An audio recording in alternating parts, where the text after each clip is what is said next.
Hello and welcome to the Diva Talks Live Show. I am your host, the Diva. And tonight I am just super excited to talk to my girlfriend. You all call her Miss Annetta Williams. Hey, girl.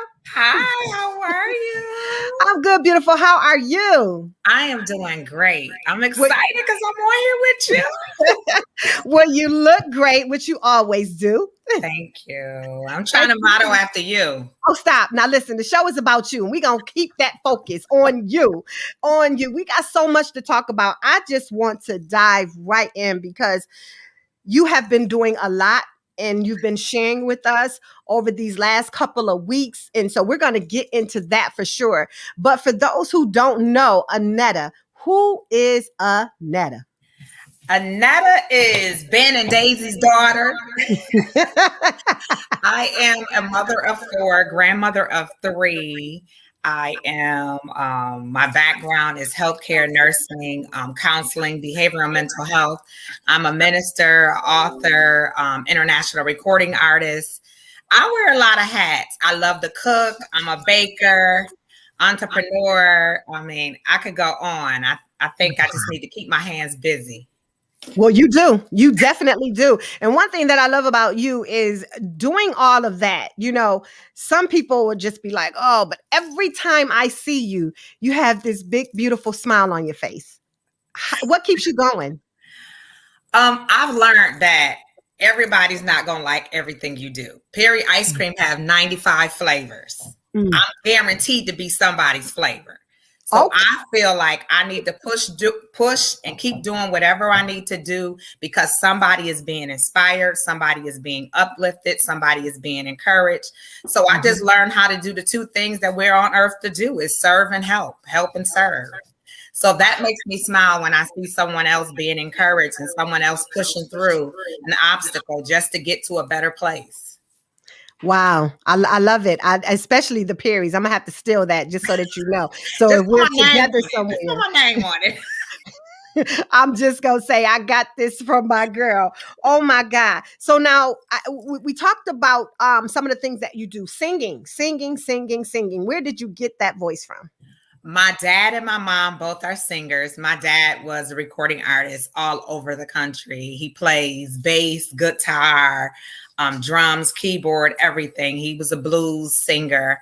My grandfather was too in Nashville, Tennessee. My mom was a very well-known gospel singer, and they called her the Songbird. Till this day, she in her late 70s and a body is ailment, but she still has a soprano voice that I could never even imagine carrying. But I got the singing from them. I didn't realize I could sing till I was about 9 years old. And the lead singer for the choir didn't come in and sing. And I've always been a clown. So I started singing her song. And I was like playing with it in the back of the choir, like, oh. And they looked at me and was like, oh, you know that song? Oh, you gonna sing it? I was like, what? Oh, I'm gonna sing it? So I'm 9 years old singing about change my name, Lord. I ain't even know my name. And you got me singing this. So that's when I found out I could sing. At that point, I was like nonstop, you know. Wow. Well, that's beautiful. That's beautiful. We're going to get back to the singing because I might hint to have you do a little something at the end of the show. Wink in my eye. Okay. So baking, where did you pick that up from? Because honey, I done had some of your sweets now.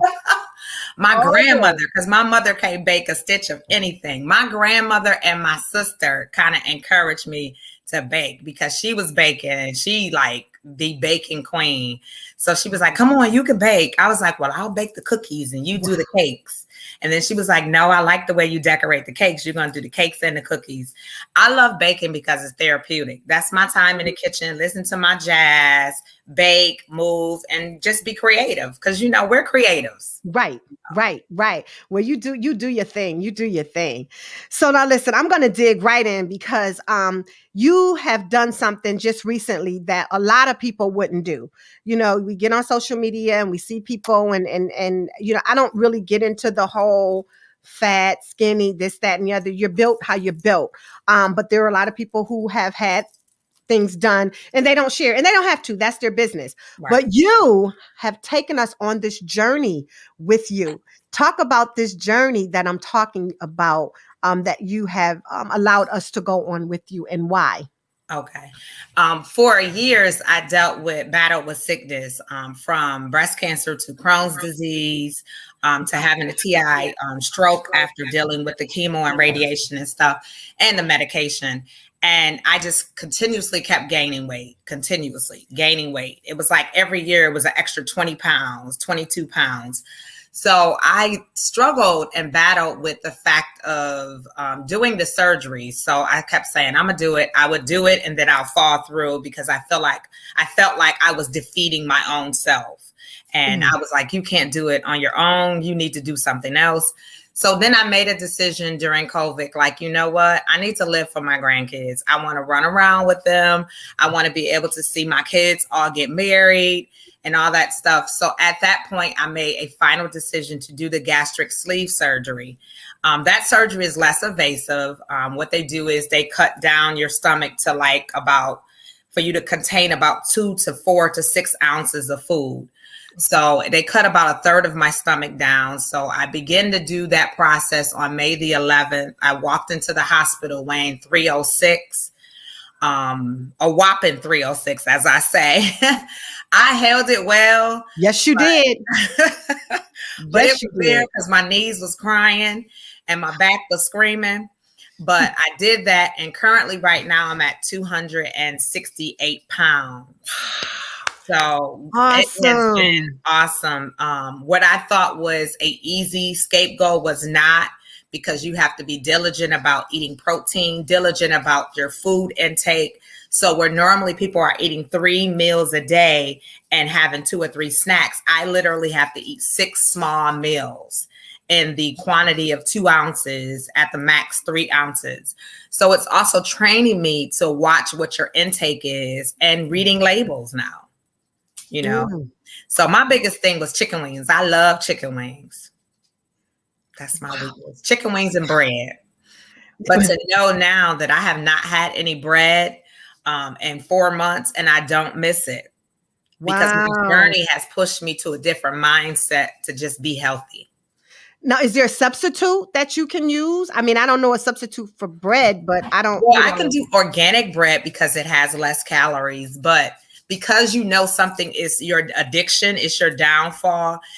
It's probably good mentally. Now I'm going into behavioral mental state. It's probably good to try to get away from that habit for at least a year. So when you do have that occasional piece of bread, it won't jar that addiction back up. Okay, so you will be able to have it eventually, just now, because it's so new that you're not able to have it. Okay, well, awesome. So what made you decide to share it? I decided to share it because for some reason people have the gastric sleeve surgery and they hide it and they don't want to tell people that they had it. But my thing is, my life always is going to be a display, because somebody else needs to hear that it's not that bad. Somebody else, I had a couple people reach out to me and was like, I'm scared to be put asleep. And I had to explain to them, every night you go to sleep, you're going to sleep. Okay. Whoa, that's the closest thing. That's a word. Okay. Whoa, that's a word. So you can't be in fear of something that has been given to you. Life has been given to you. That's a gift. So all you have to do is pray and ask him to keep me, guard me, protect me, wake me back up. And that's what I did. I prayed about it and said, God, okay, these anesthesiologists is going to put me under, but you know what to do. And then my prayer said, Lord, please don't let me be in no pain. I don't want to feel no pain. Let me wake up and just feel a little pressure. I'm telling y'all, I speak my stuff. Literally no pain. I had a little pressure and then I slept the entire day and I woke up like, okay, this is it. So that's what I've been sharing with people. Everybody's story is going to be different, but you just got to have the mindset that I'm choosing to live. Wow. Amazing. Amazing. Amazing. You mentioned that, you had some issues, health issues, and you haven't been ashamed to share those issues. You beat cancer, and you wear your hair. Your hair is not who you are. You switch it up. Talk a little bit about that. Well, going through all that, believe it or not, the chemo did not take my hair out. Even doing the radiation didn't take my hair out. It's when they gave me the tamoxifen when my hair came out. And that's that 5-year cancer pill. that started thinning my hair out more and more. And then it spiraled me into alopecia. So now I have alopecia up here. And so I just keep my hair low. I'm like, I remember once upon a time I had beautiful hair. I could wear bob, you know me for years. Yes. I could wear bob. And when I was pregnant with each one of my kids, my hair came back and it was nice and long and healthy. But now I look back at those days and be like, that's who Annetta was. This is Annetta now. And I'm okay with it because, like you said, I know my hair is not my hair on my head is not defined who I am as an individual. Because I wake up one morning and be like, okay, I want to wear a red wig. I want to wear blonde. I'll go bald. You might see me tomorrow with 12 inches, right? But I'm okay with it. You know what I'm saying? So. I love it. I love it. I love it. That's a great segue into what I want to talk about, starting to talk about the book. But before we do that, what would you tell someone, two things, who's thinking about having the gastric bypass, besides them not wanting to be put to sleep, and then about someone who has gone through cancer or chemo and have lost their hair? What would you tell them, speaking to them? One thing is that if you just choose to live, anything else doesn't matter. You'll live your life unapologetically. You will not be worried or concerned about anything, not what people say, because you have to realize that your life is not predicated on people's views and opinions. And it's definitely not predicated on what doctor is going to do. The doctor is going to take care of you, and that's the one above. So I would say if you decide that you want to do the surgery, it's really a bunch of options that you can do. You don't have to do a gastric bypass. You can do the sleeve because it's less invasive. So I would say go ahead and do it. I'm here. I tell people, reach out to me. I would encourage you. I'll be there for you. I'll pray you through. I'll give you tips that I've used. Far as dealing with the cancer and going through that process, anyone that's dealing with it, realize one thing: you are not the cancer. You can control the cancer. You can speak life into your body. You can speak life into your cells and tell your cells to line up and be healed. And I just believe that. Change your diet, eat healthy, stay away from, as a culture, we love fried food. We love all the greasy, heavy stuff. Sometimes those toxins and those chemicals in what we eat is the thing that the cancer like to live on. So change your diet, eat healthy, and just make sure that your mindset is healthy, because your mind controls your body. Wow. We got a head for a reason. This head moves where our body go. So you got to change your mindset, and then you'll become healthier. Beautiful. Thank you. Thank you. Thank you. Now, how long have you been in ministry? I have been in ministry since I was 18. I've been licensed for the past 3 years under my pastor, Pastor Charles McCarley. So I was okay with just singing. Let me just sing and do worship. And then people kept calling me to go and preach at different churches and Women's Day, Mother's Day. And I was like, are y'all serious? I just want to sing. And so God was like, you know what? I'm pushing you. You can't resist what I'm doing when I have given you chance after chance for life. So I can't say I'm totally surrendered to him when I'm refusing to do what he committed me to do. So I've been preaching and singing and ministering in different places. And it's been a joy because I see lives being changed, not only just my own.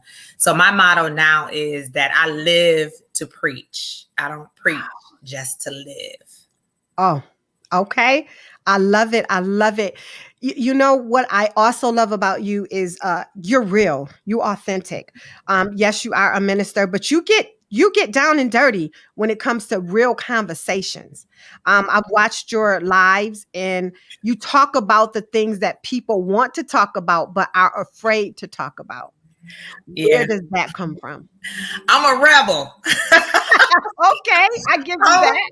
I just told my friend, him and I are really close, and we were talking, and I told him, I said, I'm aware that I say the things that people are thinking. I have been like that, Diva, my entire life since I was a child. My mother used to be like, if you say one more thing, I'm going to knock your teeth out their mouth. But because I've always been that child that wanted to challenge, because I believe that, and this is what I said today that stuck out to me and it blessed me. I believe that what you see is not always just that. that there's something deeper behind what just you see, because we're all individuals. I'm gonna view something different than the way you view it. And because we're creative singers and writers and bloggers and talk show people, we're creatives. That's how we're created. So we're sleeping at night, we're creating the next thing we want to do. So because of that, we don't see just black and white. You tell me the sky is blue, I see a little tint of purple. I see a little tint of white. So I believe that it's not just what it is, and just give people the option to speak their mind and do what they want to do and let them live their life. That's how I feel. I love it. I love it. I love it. I love it. Well, we are going to you just had a book signing about 2 weeks ago. Awesome, awesome book signing. And I do know that you have another one coming up. We're going to make sure that we get all the information. So if you missed the first one, or if you want to go back again, because I know it was totally awesome, you'll be able to give all that information. But we are going to talk about this book, My Life and His Purpose, 3 hours, reflection, recovery, redemption. Okay. I've been had the book, and I done went through it a couple of times. It's a study book. It is a book where you can write your notes at the end during. It is awesome. In the book, you talk about facing your fears, being an overcomer, a godly woman. You talk about hurt people. One of the things that stuck out to me, which is what I was saying, that leads me into the segue of knowing who you are. When did Annetta figure out who she was, or do you know who you are? Listen, a lot of people are going to be shocked, but I say this all the time now. Some people are going to be shocked, family that's listening. I didn't know who I was till after my divorce. Oof. So I was in my 40s when I realized who I was, because I was so used to being Daisy's daughter, Ben's daughter, Jay Mabber's niece, everything else, and being a wife. I couldn't even say I'm a wife. I would say Anthony's wife. You know what I'm saying? Yeah, and sidebar with that. That's how I met you. Because he used to go on all my trips and come back with all of this stuff. But you never went on any of my trips. No, I was at home staying with them babies. He kept me pregnant. But go ahead. I'm sorry. That's when we first met. Yes, it was. And she stopped them trips. I don't know why she do that. You know, we like to spend money. Yes. But yeah, so I didn't know who I was, on top of dealing with being molested from a young age for 3 to 4 years. And then on top of that, hiding the molestation and being in a place where I masked my pain. So telling a lie and being deceitful became the character of me, because I was hiding behind the pain. So I couldn't know who I was because I was living a lie. Okay. So that's why I tell people it takes 2 people to destroy a marriage. My ex-husband and I are not together, but we are friends. And the greatest thing I had to understand is I couldn't point the finger just at him. I had to look at Annetta. And because he was married to me almost 30 years, he knew the Annetta that I showed him. He didn't know the Annetta that was broken, hurt, and wounded and didn't want to face the real Annetta. So it was literally after my divorce, where I realized that, okay, I need to let the pain go. I need to stop hurting. Hold on, Annetta, one moment. Just give me one moment. I'm not sure, Annetta, because we want to make sure that we hear this. Annetta, you're going in and out. Annetta, people, because my life was expanded route. I can get close to someone, and then soon as they get close. Annetta, we're going to pause for just a second. I don't know, but you're frozen. You're going in and out. Did you move something? Can you hear? Nope. We can't hear you at all. Nope. I can hear you clear. There we go. Okay, Annetta. Are we back? Yes. So we missed. I want them to hear everything that you said. We missed quite a few things that you said about you finding yourself and finding out who you are. Can you just, if you remember, repeat a little bit about what you said? So now I'm in a place where I had to figure out who I was because I had to deal with the pain. I had to reflect back. And I had to remember everything that happened to me. I had to remember the room I was molested in, the person that did it to me. I had to remember all of that. And when I got to that place of remembering that, then I understood that I was stripped of something that I didn't even know I had. So you took away an innocence that I didn't even know that I had. You took away something that was privately owned to me, that was given to me, but you took that away. So once I dealt with that pain and dealt with the hurt and the reflecting back on all of the things that I went through, then I had to deal with Annetta, the broken Annetta, the Annetta that some lies and deceit that I told to cover up the pain. I had to deal with that person, and I had to begin to love her because I didn't love her. So once I started to love her, and I started to love the 18-year-old Annetta that got married, okay?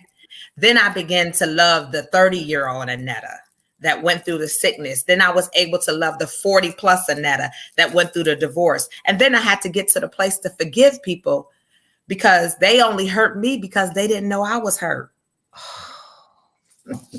Wow. Okay? And so what happened I would build relationships, and then they would get this close to me, and then I would push them away, do something to push them away, because I felt like if they got too close, they would see the vulnerability of me. They would see the broken Annetta. They would see the 9-year-old child that was molested. They would see the person that doesn't even love herself, don't even like herself, don't even want to be associated with anyone. They would see that Annetta. So once I start dealing with that Annetta and loving that Annetta and embracing the Annetta, then I was able to know who I was and what I carried. And I realized that what I carried was much more powerful than the obstacles and the hurt, the pain, the molestation, the divorce. What I carried had power. So I can start to connect to what I carried versus what I went through. Girl, as hot as it is, and you know it's hot, I'm sitting here with chills. Literally sitting here with chills, because I have to be honest with you. I had no idea. Because again, like when I started the show, I said what everyone see is this smile. And I mean, this big, beautiful smile. I'm glad that you didn't push me away. Because it's just always been a pleasure being around you. When I would see you, whether it be at church or at a singing engagement or whatever, you always greet me with the smile. Even at a funeral, we just saw each other. You always greet me with the smile, and you never know who needs that smile. So even though you have been hurting or was hurting, you help someone else just with a smile. And that's good to know. And I'm gonna tell you something about the smile. I hated my smile growing up. I didn't start liking my smile till like 5 years ago, because growing up, they called me the Joker because my smile was really, really big. And then I was skinny, so I had this little pointy. So the boys didn't like me. I ain't had no boyfriend or nothing like that. My husband was my first boyfriend. So they would be like, you little Joker, you know, my smile, you got a big old smile, you got nothing but teeth. And so I didn't like my smile at all. It was till I was like literally working, and we were doing a commercial for work. And this guy looked at me. He said, wow, you need to be in the front. Your smile is lighting up the room. It's beautiful. And then everyone was like, oh, yeah, she does. That's when I started embracing. I was like, I got a nice smile. Yes, you do. Yourself. Yes, you do. And when you begin to love yourself, you begin to see things that other people saw. And you're like, oh, wow. Okay, I can see that. So yeah, that's that place of loving yourself. Wow. What's next? What do you have coming up? I am currently working on a relationship book now. Okay.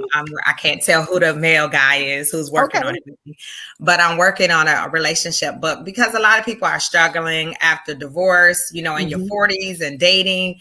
It seems like dinosaur age, you know, everyone want to say there's no good men out here, but I disagree. There's good men out here, and good women that just don't make good choices sometimes. And you can't really depict the person as being bad or not good because they make a choice or a decision. I mean, we all make bad choices and bad decisions, but that doesn't define our character. So I believe that sometimes we have to, again, change our mindset on what we want to receive. And you got to set some goals and some standards for yourself, the expectations. You know, I know my value. So I tell a person in a minute, you know, my value, my peace costs a lot. And if you're going to start to interfere with my peace, what you bringing to the table? I know that's right. Listen, we both need to bring something to the table. We both need to dine together. I don't believe in that. A man need to take care of me. He need to have a credit score this, and then you walking around with a 418 credit score and want him to have a 750. You got to bring something just like he bringing something. That I agree. I am 100% in agreement with you on that. So tell them where they can get this awesome book from, because they can't have mine. Well, the great thing about this book is it is literally it's distributed in over 4 different locations where you can get it. Target, Walmart, Barnes and Noble, Benders, Amazon online. There's other social media devices that you can get it on. My website as well, which is www.AnnettaMWilliams.com. So you have this book, as she said, it's great for women's study groups. It's great for Women's Day if you guys want to do your Bible study out of it. The great thing is it has notes in here that you can also write in the book. But on top of that, you want to really define who you are. I have journals as well. And these journals, I believe that everyone needs to have a journal in their life. You need to write down your thoughts. A lot of things was inspired because I wrote them. A lot of my songs from my CD projects, I wrote them on little pieces of paper or journaled them in a book. And then I compiled them together and begin to have a song. So I believe everyone needs to journal because you need to go back and look at that and to see the different stages in life that you've gone through. I agree. And we have mugs. We have mugs. I love it. I love it. Love it. Love it. Love it. Love it. We have to link up because I have to get some things. I love to support. I love to support. So you did a book signing. It was at Parkview. We love them over there. You have another one coming up. Tell us about that. My next book. I'm losing you. Book signing. As Diva know, I am all about. I didn't hear you. Can you hear me? You're going in and out. I'm losing you. Okay, I got you. Okay, can you hear me now? Yep. So my book signing, because I'm all about helping the community and giving out. So on July 24th from 4 to 6 p.m., I will be at Premier Cigar Lounge, which is on 1327 Jefferson Street. We'll be out there. I'll be signing books. I'll be giving away books. I'll be also giving away some prizes.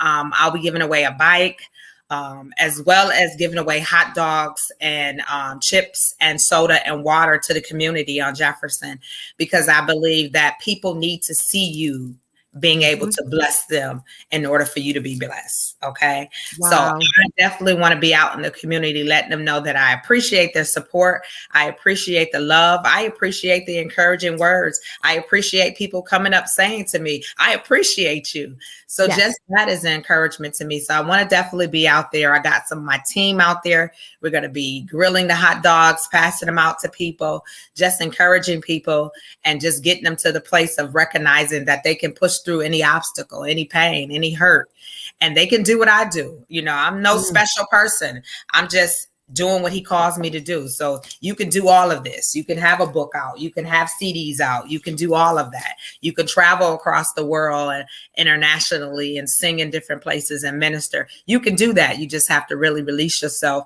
and know who you are and understand your value. Well, I am blessed that you took the time to come and chat with me. I know we could go on and on and on, and I'm definitely going to have you back because I'm following you through this journey. And I just think that it's just so awesome that you're sharing your story, your journey, your ups, your downs, and letting people know that I'm just a person. And so for that, thank you, thank you, thank you. But don't you go nowhere, because I do want you to sing us out of here if you don't mind. I'm going to actually do my exit. I want to thank Bishop B.J. Jefferson for being in the studio with me tonight. You know, we interviewed him a couple of weeks back. He is here in Buffalo. He came to Buffalo because he had to do the funeral of his sister and his aunt.